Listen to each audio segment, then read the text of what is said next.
is Kentucky's Voice Radio, covering the latest state and local issues with Tom Fallbush, Bob Scott, and Jim Waters.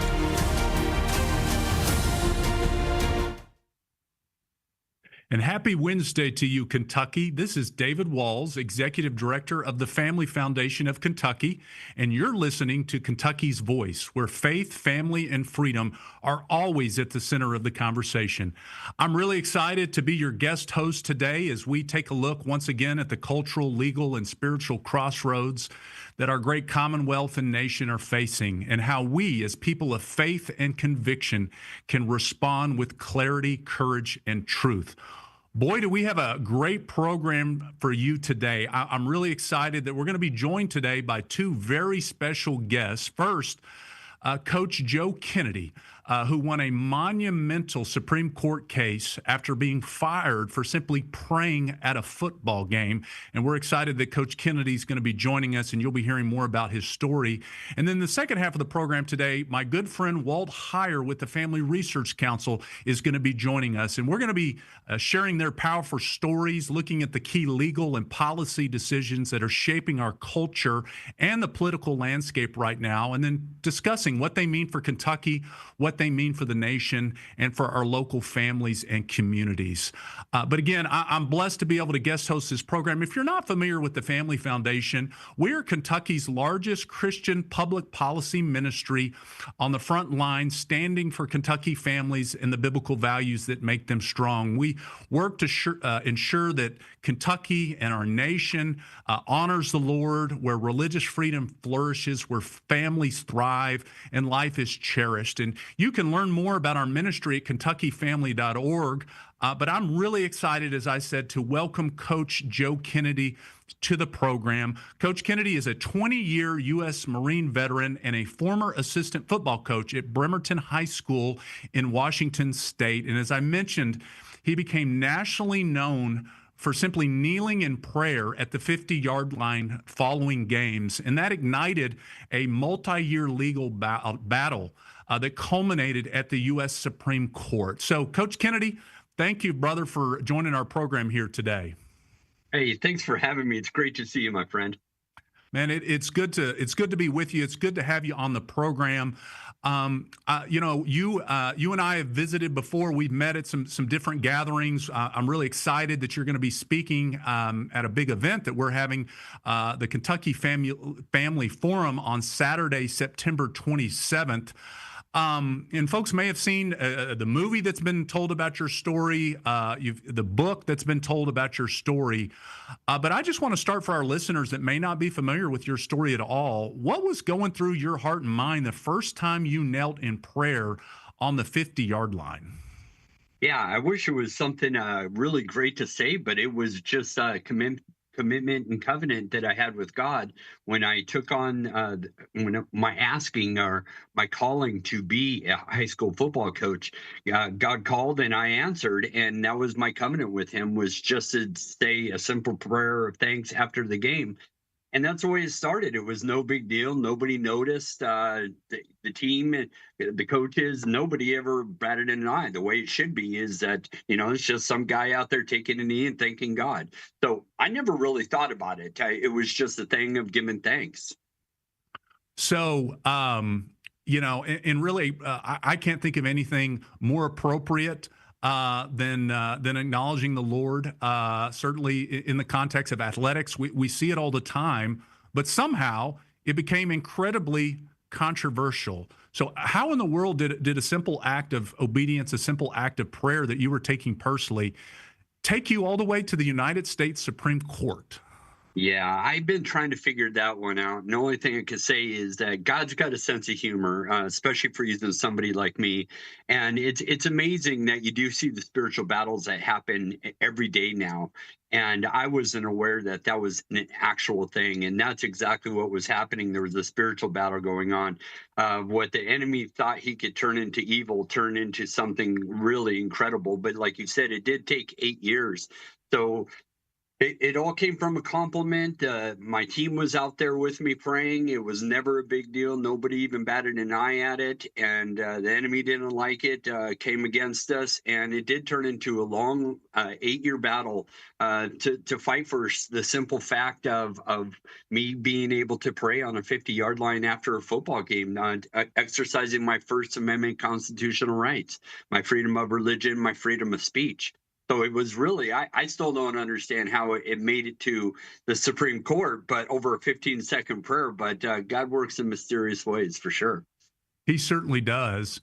And it has been amazing just to see how God has used your simple stand for prayer to ultimately result in a monumental Supreme Court victory that took place in 2022.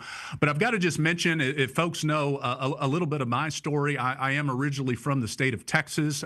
First got involved in this work working for First Liberty Institute, which is now the nation's largest legal organization dedicated exclusively to protecting religious liberty. And I know they were a great team that came alongside you throughout this battle.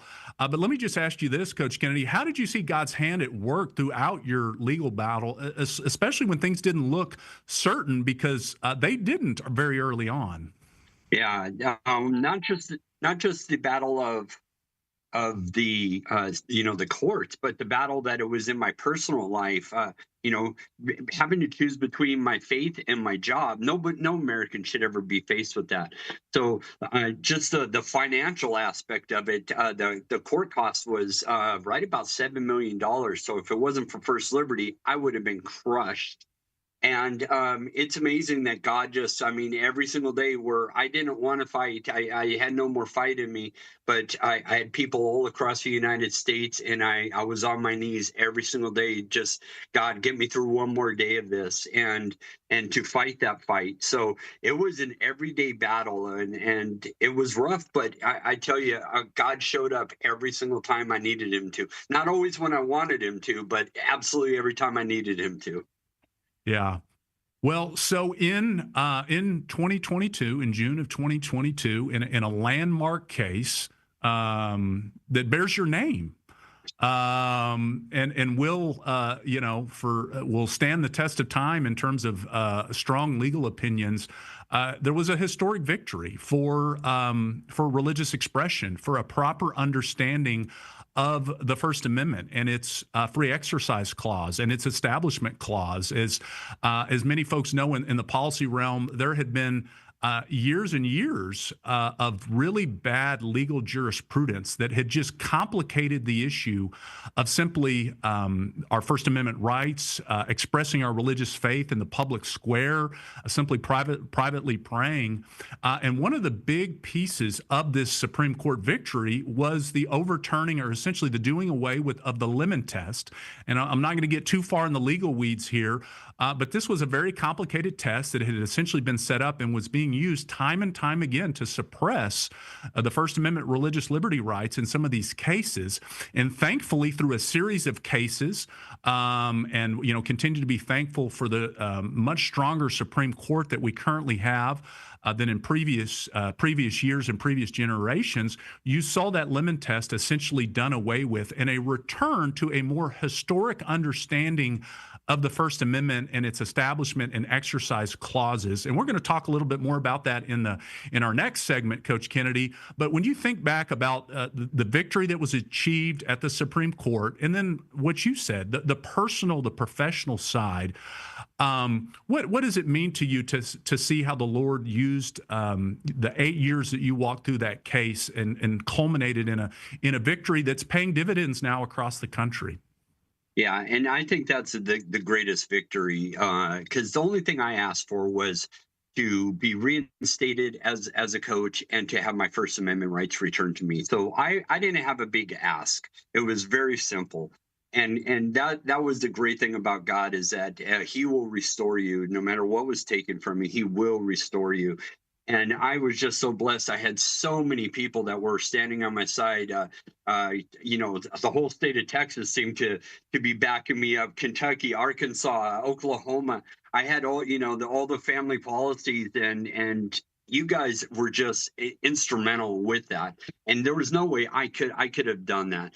So I wish I had more of a victory tour, and then I felt like there was some kind of personal victory, but this was really for God, and this was for the American people, and I was just so blessed and humbled that God can use somebody, as average as me to do something like this. So imagine what he could do with other people across our nation.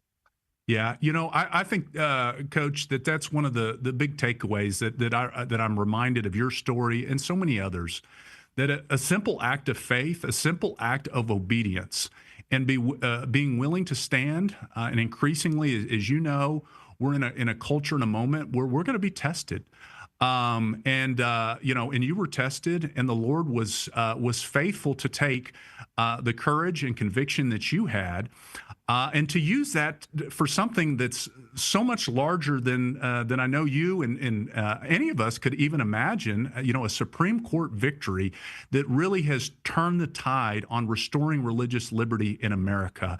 And this has huge implications for the Commonwealth of Kentucky, as we're going to talk about moving forward. Even this most recent legislative session, the victory that in the Coach Kennedy's case was used as a basis for helping lead to restore the Ten Commandments monument here in the Commonwealth of Kentucky. And so there's just a lot of other ways in which this important victory, as I said, is continuing to reverberate around the nation. But before we go to the commercial break, Coach Kennedy, I'm excited that you're going to be sharing this story in even more detail with us coming up again at our Kentucky Family Forum on Saturday, September 27th. Encourage folks to go to our website at kentuckyfamily.org, where you can learn more information about that event. And if you're interested in supporting Kentucky Voice, I encourage folks to text KY Voice to 53555. Again, that's text KY Voice to 53555. Stay with us. To Kentucky's Voice Radio online at kyvoice.org. Hi, folks. David Walls here with the Family Foundation. We're back on Kentucky's Voice, and I'm excited that we still have Coach Joe Kennedy with us. Since his Supreme Court victory in 2022 that we talked about in the last segment, Coach Kennedy has become just a phenomenal speaker, crossing the country, speaking on faith, courage, constitutional rights, and sharing his personal journey that has inspired so many Americans, so many Kentuckians right here in the Commonwealth. And as I mentioned, I encourage folks to go to his website at CoachJoeKennedy.com. You can learn more about his book. There was actually a movie, Average Joe. But when I reached out to Coach Kennedy, a couple of months ago to invite him to our upcoming Kentucky Family Forum, when I got a hold of Coach Kennedy, he was actually at the Texas Capitol with some of my former colleagues in Texas, preparing to testify in support of Texas's Ten Commandments and school bill. And we had the opportunity to do some work this session in Kentucky as it relates to an important Ten Commandments issue as well. So we continue to just be thankful for the work that Coach Kennedy is doing. So Coach, let me ask you this. Since the Supreme Court victory that you've had, big victory, why are you still engaging in this battle and working across the country? Why is it so important to you? Yeah, well, this is just my way of thanking every American that stood by me. And for too long, Americans have kind of sat, especially in the church realm, have kind of sat in the back seat and let everything happen. It happened on our watch. And so this has all been happening over the past 50 years. So this is on you and I. And I feel personally responsible for not stepping up earlier. When I was in the Marines, I fought to defend the Constitution. But one thing about it is you never give up your rights as an American. And I will continue to fight. And if God gives me one last dying breath, that's what I want to do. I want to spend the rest of my life trying to inspire other people, to encourage other people to stand up for their rights and be heard. No longer do they need to be just a boy sitting on their couch complaining about Fox News or something that they saw. No, we're actually part of the remedy, and we need to step up. And I love to encourage people to do that. So I found a new calling that God's called me to help others. Yeah. Well, and I'll tell you what, let me just let you share. We're going to talk a little bit more about what happened in Kentucky this year. But did those bills that you testified on in Texas, did they get across the finish line? They absolutely did. They had SB 11 and or 10 and 11, and one was for prayer in school and for the Ten Commandments. So interesting. They instantly challenged the Ten Commandments, but not the prayer. They're allowing prayer to stand in the public school, which is incredible in itself. So yeah, so both of them passed, but we still got work to do because they are always going to come up against the enemy, and we need to be willing and ready to fight. So I've been going around the entire nation trying to hit all 50 states, trying to implement this. Been working with First Liberty and guys just like you, all the family communities that are out there fighting the good fight. Yeah.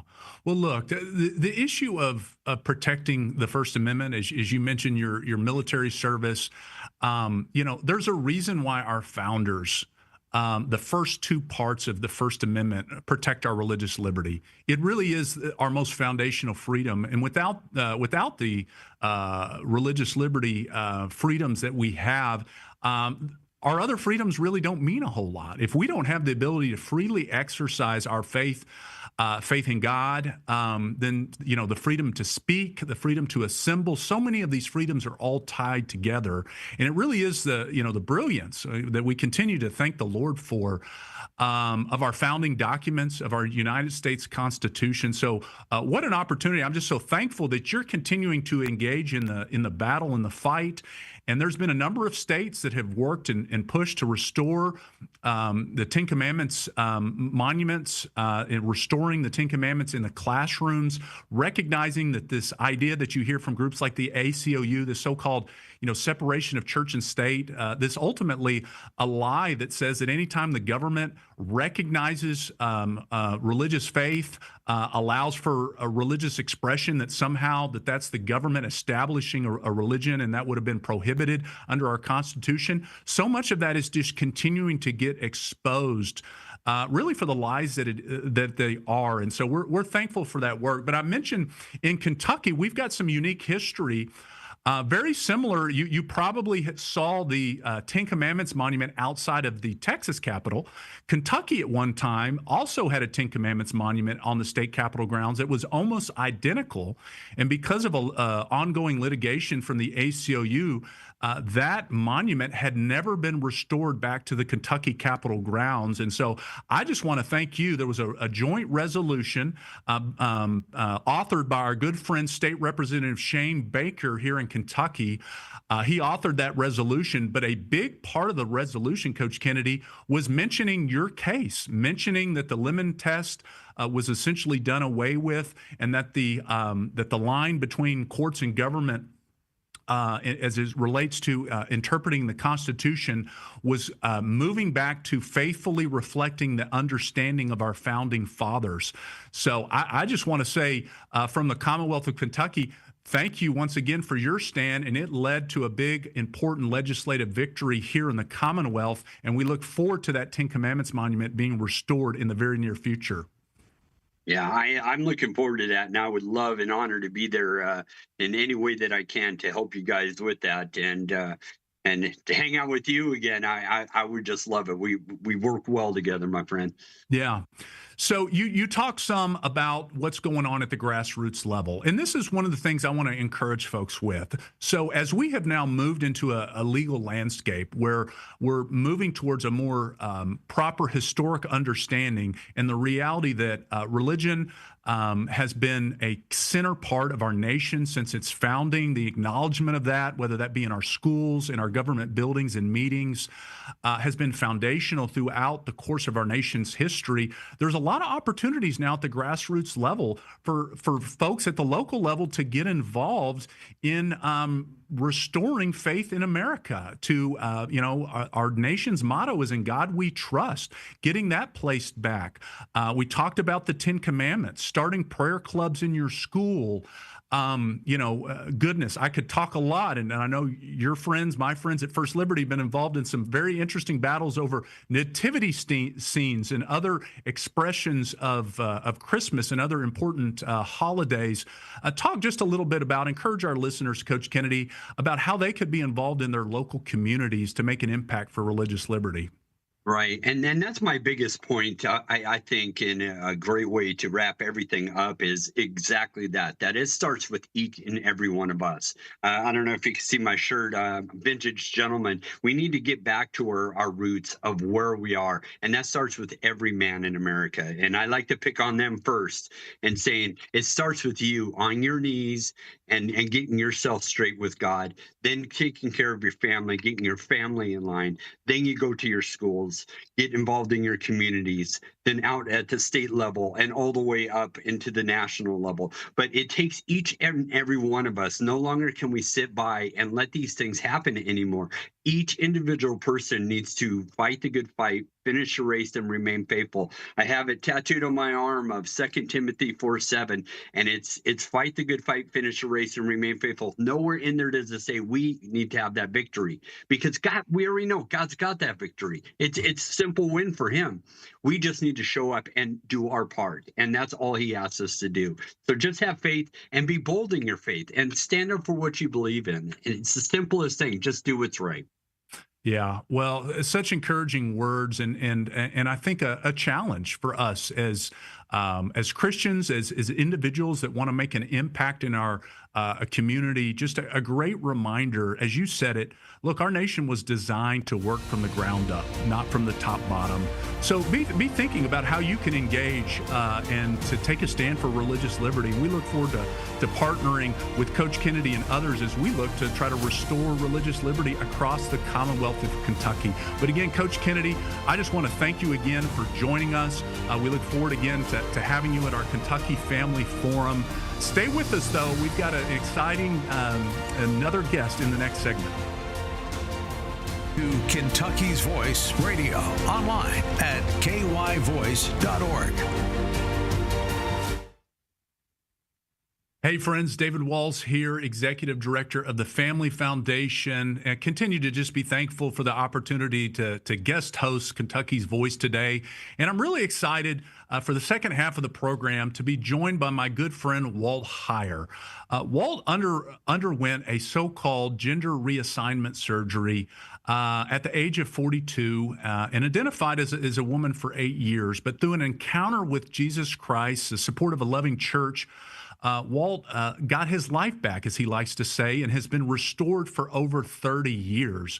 Walt now speaks passionately, writes passionately about safeguarding children from experimental interventions in the name of radical gender ideology. He's testified before numerous legislative bodies. He's written several important books that I commend to you, including his most recent book. And he also now serves as a senior fellow with our friends at the Family Research Council. But he has co-written a new book called Embracing God's Design. Walt, I'm really excited to be with you today, brother, and to have you on the program. Thanks for joining us. Yeah, it's an honor to be on with you, David. I'm really looking forward to our time. So, Walt, we've been blessed to have you in the great Commonwealth of Kentucky. You were actually spoke at our very first Kentucky Family Forum that we had a couple of years ago. And then you also were incredibly gracious to come join us back in 2023 when we had a big battle in Frankfurt supporting a law that was ultimately passed to ban so-called gender transitions on children back in 2023. But for our listeners and viewers that may not be familiar with your story, would you share just a little bit about your story with our listeners? Yeah, well, thank you again. Yeah, it started 80 years ago when my grandmother made me a purple chiffon dress when I was 4 years old in 1944 and started cross-dressing me. And who knew in 1944 I'd be sitting here talking to you about something that happened that long ago? And I think what that is instructive for us, though, to realize that when you cross-dress a child and it's not benign, the fact of the matter is what we've learned from these last 80 years is that's emotional and psychological child abuse, and it harms their development. Keep in mind, 4 years old, it ruined my early life and confused me to the point where I would go to sleep at night actually crying, wondering, why was grandma dressing me as a girl? Why was I starting to enjoy being affirmed? Because I was confused is why. And so that led to my father, when he found out about me wearing the purple dress, he exerted some pretty heavy discipline on me, really trying to shape me into a man with a hardwood floor plank. And then because of the purple dress, his adopted brother, Uncle Fred, decided that I was fair game to be sexually molested. So all these things happened before I was 10 years old. And so obviously this is in the 40s. There's no words. They didn't have the words transgender, transsexual, transition, all that stuff. It was just that I was being emotionally, psychologically, physically, and sexually abused as a child. That's really all it's about. It's not about words. It's about abuse. And that abuse led me to identify when I was 13 years old as Crystal West. I started cross-dressing. I never stopped cross-dressing actually from the time I was 4, although it was kind of hidden. I started identifying as Crystal West in my teen. I was never had homosexual ideology. That was not an issue for me. I was just a confused, abused kid. And I grew up going to school. I played on the small football team. I call it small football team. They called it the B squad. They were all the little guys. And I ran track, and I loved cars. I was very much a boy, as small as I was. And I got married, and I had 2 children. I became an associate design engineer on the Apollo space missions. And I was also worked for American Honda Motor Company and actually worked in product development and helped develop the Acura division. But all the childhood issues came back to haunt me. And I was struggling with the abuse because I'd never done any psychotherapy for it. And thinking that it was a gender issue, I went to a gender therapist, which is something no one should ever do, and told me that I had gender dysphoria and suggested that I needed hormones and surgery. And there was no other voices out there. This was in 1981 when I was diagnosed with gender dysphoria, and he said, you need hormones and surgery. And so this is why I'm so passionate about it. This is where everything goes wrong, David. It's right there when somebody says you have gender dysphoria. I've worked with thousands of people, as you know. And Yes. when I sit down and actually work with these individuals and talk to them, you find out that it's not gender dysphoria at all. It's dysphoria, but it's not related to gender. It's related to something that happened to them that caused them to not like who they are. And so as somebody who wants to help them, what I do is dig in and find out what happened. And I learned that from my experience. But the beauty was that I was struggling with alcoholism, drug addiction, and I sat down with a Christian therapist in Central California and started working on my program of recovery, which today, David, I have 39 years clean and sober, which is not a bad thing. Well, praise the Lord for that, Walt. Praise the Lord for that. So let's talk a little bit about how your faith in the Lord Jesus Christ played a role in your healing process, and then also how it shapes your views on gender and identity, because we are living in a culture, in a moment where there's just so much confusion on this issue. Yeah, absolutely. And so what really happened during my recovery process, I was working with the psychologist on what they call the 4-step, where you sit down and it really, what was most helpful to me was during that time, I was emptying everything out. I stopped blaming everybody for what happened. I stopped blaming my dad, my uncle, and all the purple dress or anything else. I took full responsibility for what was going on with my life. That was pivotal in learning how not to blame, but to step back and say, this is my deal. I need to work on it. And so it was that day that I was working with a psychologist for nearly 3 hours, and I'd written everything down, and we prayed over each issue, whether the abuse. And during that prayer, which I was so exhausted, David, during that prayer, I really wasn't all that excited about having that prayer. As much as I love doing prayer, I was like, really, this is so tiring at this point. So, but anyway, he led the prayer, and I kept wondering, when's he going to stop praying? I wasn't really into the prayer. And then all of a sudden, I couldn't hear him anymore. His voice went silent. And during that prayer, I could see the Lord Jesus Christ in a vision came to me. And I looked up, and he was actually coming down with his arms stretched out toward me. And he was looking in front of me, and I looked down in front of me, and there was a little baby in front of me. And I realized that little baby's me. He's coming for me, not today at 50 years old, but coming to me to redeem and restore my life as a baby, making me clean and new again in him. And he picked that baby up and turned to me and he says, "You are now safe with me forever." And he disappeared. That's when I was redeemed and restored to Christ.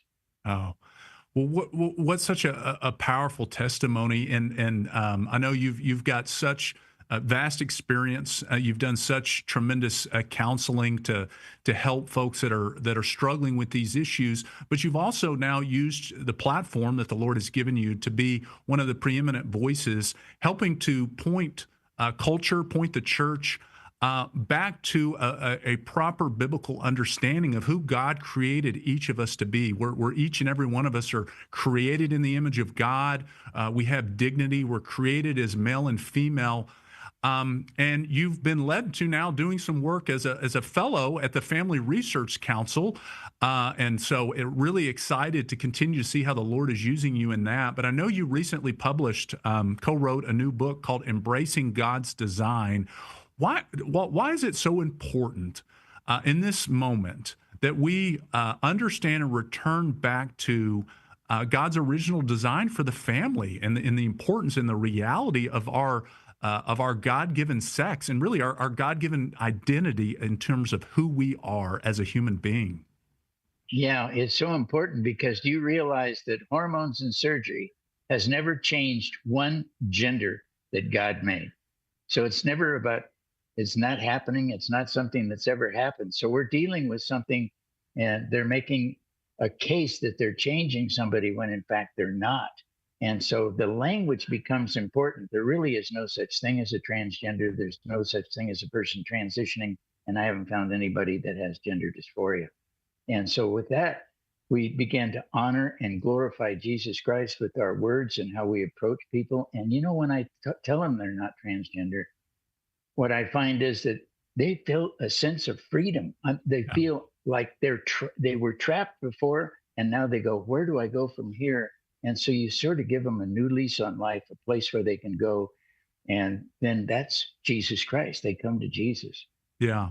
Well, and we live too, Walt, and you know this, we live in a moment where this ideology, this transgender ideology has been specifically targeted on children. I like to say a lot of times that the work that we do, the ministry that we do at the Family Foundation and the Family Research Council and our, allied family policy organizations, in this moment that we live, it's really about battling to protect the hearts and minds of the next generation. And so as we think about that, and we're going to be talking some more about some of the legislative efforts and that's going on right now as it relates to protecting children. Well, why is this ideology so dangerous, especially for children? And why is now such an important time to stand for truth? Yeah, it's dangerous because the people who go through the surgery and take the hormones are 19 times more likely to commit suicide. They actually, the only thing that hormones and surgery does, David, is devalue, dehumanize, and destroy a person's ability to function as God designed them to be. And the book, Embracing God's Design, helps people understand that they're struggling with some underlying issue that has not yet been diagnosed and not yet been discussed. So this whole trash can idea of gender dysphoria needs to be dismissed, and we need to find out what's really causing them to not like who they are. And it's not gender dysphoria. Yeah. Well, and certainly there's some encouraging trends as it relates to both on the legislative front, the political front, I would say even in the culture, where we're starting to see a turn away from this harmful ideology. But Walt, I think one of the challenges that we have is using this opportunity to point people back to the truths in God's word as it relates to family, as it relates to marriage, as it relates to human dignity on so many fronts. And so we certainly are thankful for the moment that we're in. We're thankful for the opportunity that you've had to share your story, and so many others, sometimes called detransitioners, who have walked down this path and then have now turned away from it and have used their platform to share why we need to engage and take action to protect children, to protect the next generation from this harmful ideology. So I'm excited that Walt's going to be hanging with us to the next and final segment. Thanks again for listening on Kentucky's Voice. We look forward to continuing this conversation here very soon. Back to Kentucky's Voice Radio, online at kyvoice.org. Hey friends, back with you. David Walls here, Executive Director of the Family Foundation. I'm excited to be guest hosting today's program here on Kentucky's Voice. And look, I could, you need to get involved with Kentucky's Voice. It's important, a growing conservative Christian voice across Kentucky. If you'd like to get involved, please text KY Voice to 53555. That's KY Voice to 53555. And if you'd like to learn more about our ministry at the Family Foundation, we're Kentucky's leading Christian public policy ministry. You can learn more about us at kentuckyfamily.org. But I'm excited to still have Walt Heyer with us.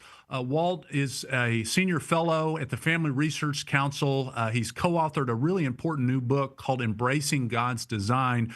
But Walt, as we kind of fast forward to the here and now, just in June of this year, we had a historic victory at the United States Supreme Court in the Scrimeti decision.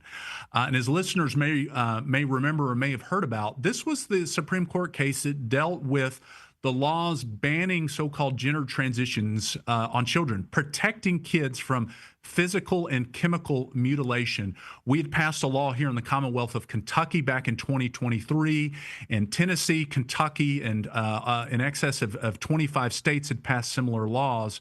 And this was really the first time that the U.S. Supreme Court had directly dealt with this issue head on.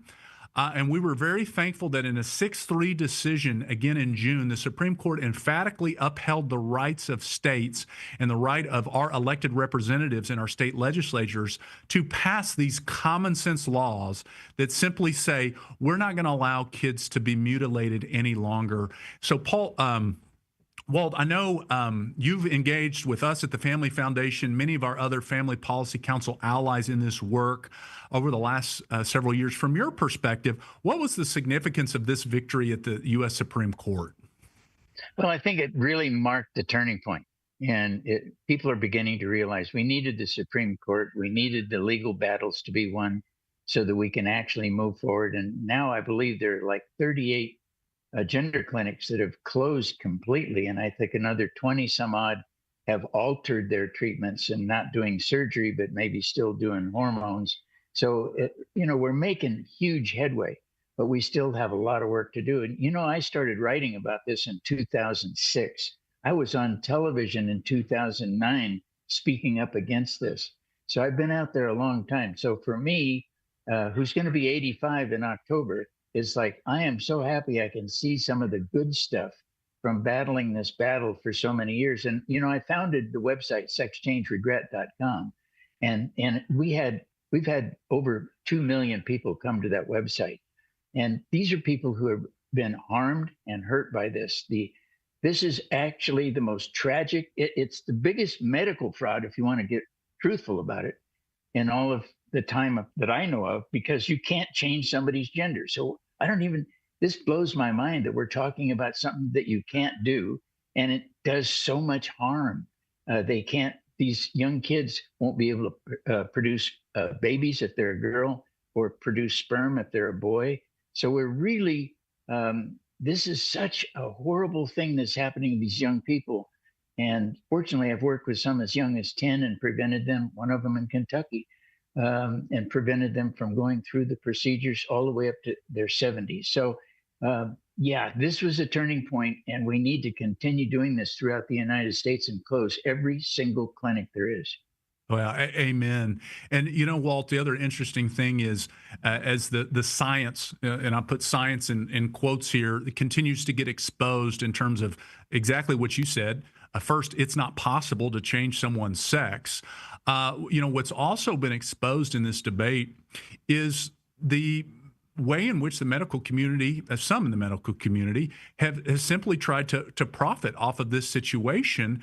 Because when you push a child towards this path, you've essentially created an individual that's going to be dependent on serious medical interventions, expensive drugs and hormones for the rest of their life, potentially, Walt. And so you really see a convergence of a couple of different issues here.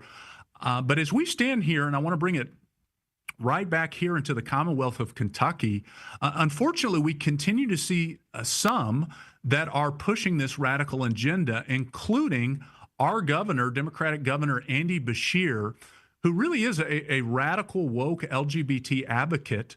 And this earlier this year, Walt, there was actually efforts where our governor, it was exposed that he was trying to force Kentucky taxpayers to actually have to pay for gender transitions for those that were in prison. Now, I know in the previous administration under President Biden, they were pushing some of these crazy radical ideas, and continue to be thankful that so much of that is being reversed in the great work that the Trump administration is doing.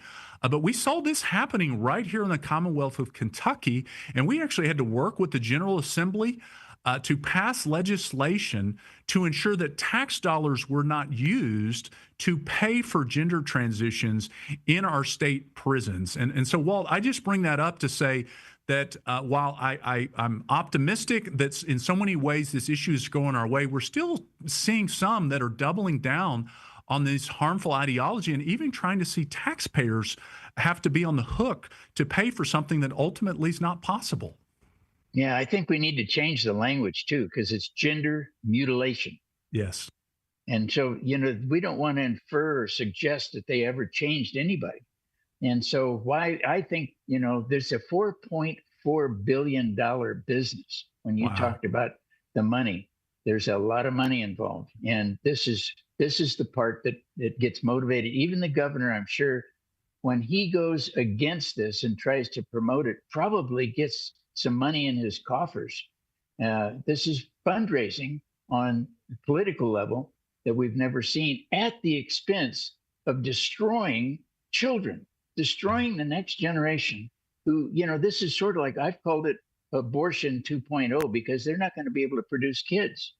And so, I say this is the group, if they can't kill the child in the womb, they want to alter it so badly that it can't produce kids when it comes out of the womb. I mean, This is heinous. This is so bad. We need to call it what it is. Not one person has ever changed their gender. Well, and Walt, what's so warped about this too is the ACLU of Kentucky has actually filed a lawsuit against the legislation. It was Senate Bill 2 that passed the General Assembly overwhelmingly this past legislative session. They've actually filed a lawsuit on behalf of a convicted murderer in prison. And I'm going to say that again. If listeners haven't heard this, they have filed a lawsuit on behalf of a convicted murderer in prison in Kentucky.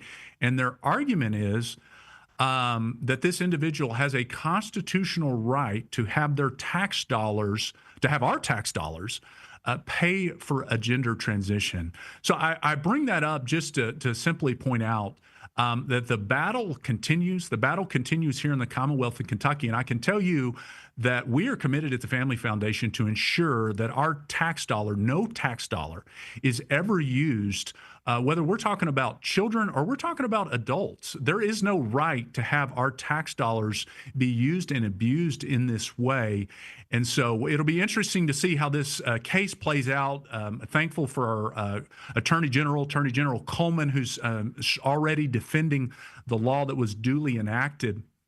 But Walt, as we think about a little bit of the future horizon, We now know that the U.S. Supreme Court is going to take up another important case in this upcoming term, dealing with the issue of Save Women's Sports and laws passed again in the Commonwealth of Kentucky and so many other states that simply ensure that men can't play on girls' sports teams.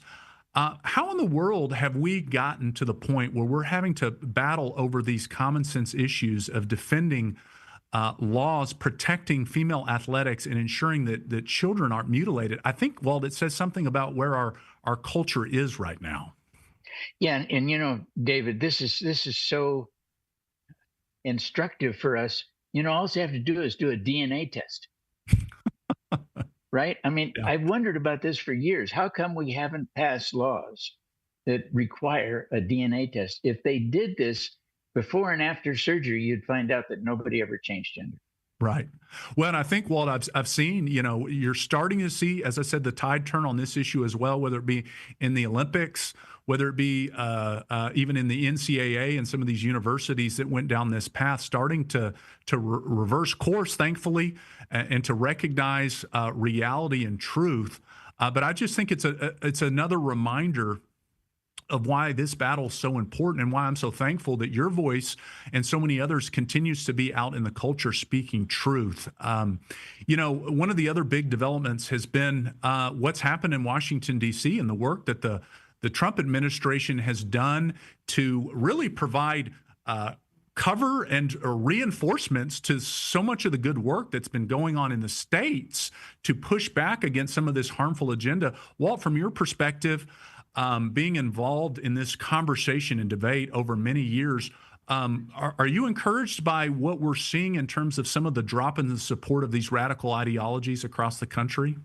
Oh, yeah. I mean, he's taken a machete to this, which I'm really happy he's doing it. And, he's really cutting through the red tape. He's getting people from both sides. I think now some of the people even that had once supported it are like, this isn't good. And so I think he's done a fantastic job, very encouraged. I think we're going to win the battle. It's going to take a lot more work and a lot more people like yourself and myself keep pushing on this. I'm very encouraged. I'm very excited about the future of being able to protect children and women's sports. Yeah, absolutely. So, Walt, as we think about just what can individuals do, what can Christians do to be engaged in this battle for truth that we are in this cultural moment? Yeah, I think language is the first one. People need to say, they need to understand that people don't change genders and stop talking about it as if they did, and realize this is about mutilating people so that they can't perform and function as God designed them to function. This is really about Jesus Christ. The people who really push this agenda do not honor and glorify Jesus with this horrible surgical procedures that destroy lives. Yeah. So I couldn't have said it better, Walt. Well, I just want to thank you again for your friendship and your willingness to join us today. Thanks for joining us today on Kentucky's Voice. A big thanks also to Coach Joe Kennedy for joining us.